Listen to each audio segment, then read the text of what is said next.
nagbabalik sa ating RCY Balintanaw Day. At kasama po natin ang Pamantasan na Lungsod ng San Pablo College Red Cross Youth Council.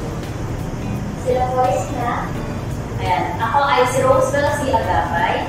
And I am Joy Abano. Tayo po magpatungo na sa ating mga katanungan. Una po, gaano na po kayo katagal sa Red Cross? Sa akin, nagsimula ako ng first year college and 4 years ng volunteering in Red Cross. Ako naman ay hindi ko masyadong matagal, parang 1 year. And ano po ang reason? Bakit po kayo nag-stay sa Red Cross?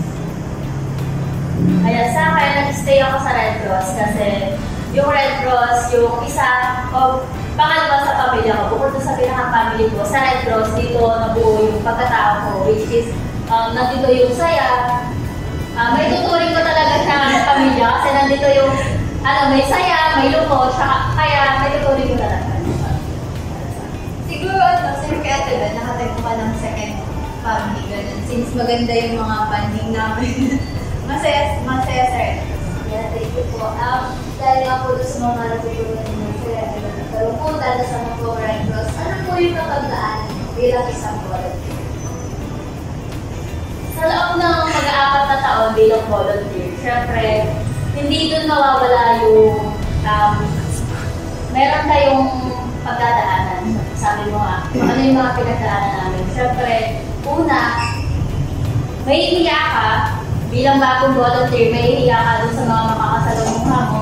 Pero kung magpapatuloy ka, as a volunteer, dun mo makikilala yung iba't iba pang tao na isa yun sa privilege ko as a volunteer. At ako sa sarili ko, aminado ko na marami yung na-develop sa akin. Hindi lang kung paano ako makipagsalamuha sa ibang tao, pero kung paano ko din, paano ako tumindig sa kung sino ako ngayon. Parang yung sundan mo kay Ate Ben. Pero sa akin naman ay, nung una parang na-culture shock na ganun pala yung ginagawa ng Red Cross. Parang kailangan mo talaga ng dedication pag nandito ka na, and syempre yung commitment. So yung, isa sa pinaka hindi ko makakalimutan, baka hindi ko makakalimutan na experience ay yung unang sabak namin sa pagtutulog sa labas kasi nga sa barangay siya ganun. And medyo parang, bakit ganun? Pero naman, nakakatawa na natutunan ko sa Red Cross kung paano mag sa taan, mas paano mag-handle ng mga nakakasalama. Base naman po sa pinagdaanan nyo, ano yung mga struggles? Buti nyo sa pagsasagawa natin? Ayan, nagsimula kami sa council, syempre. Sa council, magawa kayo ng mga activities. Sa akin talaga, pero every project naman, struggle, pero yung financial. Pero in the help of the advisors and dito sa chapter, sa atin sa chapter of San Pablo City, natutulungan tayo sa ganito, sa ganyan, nagagawa ng paraan. Kailangan ng projector, nandyan sa chapter. Kailangan ng speaker, nandyan sa chapter. Pagdating naman sa advisor, sir, kailangan namin mag-print, kailangan namin ng ganito, nandyan din ang aming mga advisors.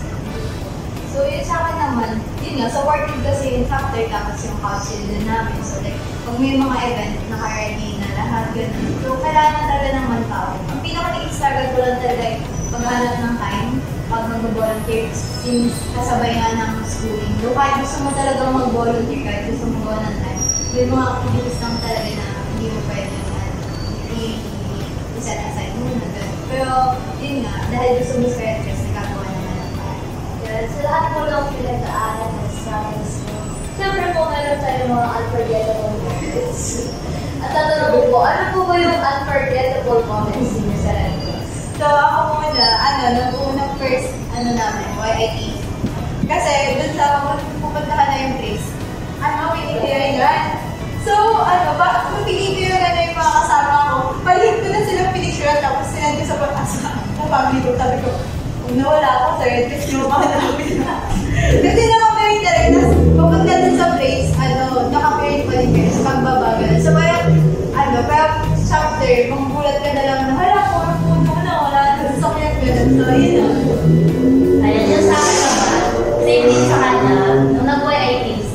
Nag-YITC, naging, volunteer preparatory class, nag-YITC kami ng August. So, medyo kasi siyempre, lutang moments. Yung YITC, hindi ko siya sabi na kasi camp, 10 days, gano'n. Hindi ko alam na pinaka-training pala siya para maging youth instructor. Nakita ko na lang yung tarpaulin nung nandun kami sa may San Gabriel, San Gabriel na training para maging youth instructor. So, yun yung hindi ko makakalimutan na moment kung bakit. Kasi doon nabuo yung hindi lang sa physical ko, sa isip, at saka dun sa emotion ko na oo, gusto ko maging volunteer. Parang doon talaga siya na-mold. Doon sa kung paano kami makipag-socialize doon sa mga iba't ibang volunteers din from other chapters. At kung ano talaga yung Red Cross, doon talaga nabuo kung ano ako sa volunteering. So, with the help of, yung naging president pa namin, si Ma'am Cyrel, and then yung aming CSR, si Sir Jason Pacardo, doon ko naramdaman na meron ako doon tatay. Ayan. So, super thankful ako kasi sa side na yun, doon ako tulang. Ayan. Thank you po. At siyempre po dahil sa mga pinagdaanan nyo, struggles nyo, unforgettable moments, sa lahat po ng inyong mga throwback memories sa ating Red Cross. Ano po yung natutunan nyo sa Red Cross na kaya apply nyo po sa totoo? Ako kasi super dami nang natulong ng Red Cross eh. Kaya parang kasama na siya sa kung ano yung development na meron pa ngayon. Pero siguro yung isa sa natutunan ko talaga, yung kung ano yung nandyan, yun yung dapat mong parang hindi siya pagtiisan, kundi kung ano yung nandyan, yun yung dapat mong i-enjoy, yun yung dapat mong pasalamatan, gano'n. Kasi nung nasa training na kami, wala kang choice kundi makasama at the same time, and at the same time din, kung ano yung pinaprovide nila, yun yung magiging thankful ka kasi nakukuha mo siya ng free and at the same time, na-enjoy mo din yung mga kasama mo. Ayun sa akin naman, pagiging resourceful, and the same time, yung pakikisalamuha sa ibang tao. Kasi dito sa Red Cross, dito ko natutuhan na humarap ka sa mga maraming tao kasi talagang takot ako humarap sa maraming tao. And as a future educator, yun, malaki yung naging ambag sa akin ng Red Cross para paano ko titingin sa mga tao, paano ko titingin. And isa pa yun sa akin na yung naging ambag sa akin ng Red Cross yung nakakaharap ako sa mga tao na may mga katungkulan or yung mga matataas na tao. So, yun na lang ako. Based on your experience po, ano po masasabi niyo sa mga future Red Cross yun?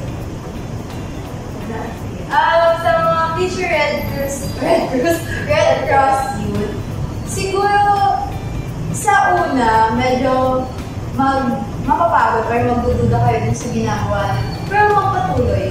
Kasi pag tinuloy-tuloy nyo, makikita nyo dun yung reason kung bakit mo siya ginagawa. And at the same time, hindi lang growth mo yung nakikita mo, but then yung kung paano mo na ipapasa sa iba yung knowledge na meron ka na nakakatulong din talaga sa kanila. So pag naging Red Cross ka talaga, hindi lang para sa sarili mo, kundi nagkakaroon ka ng ambag sa community. And I think sa mga kabataan, yan yung mahalaga. Meron kang care para sa community mo na kinakalawan.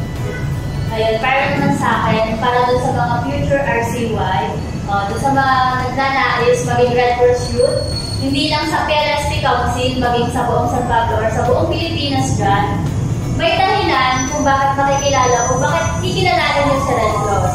Kasi ako, naging Red Cross Youth ako dahil sa isa kong kaibigan, which is si Jessa Manawis. So niyakap niya ako, nagpatuloy ako, hanggang sa ngayon nagpapatuloy ako, proud siya sa akin kasi naipapatuloy ko kung ano yung gusto namin.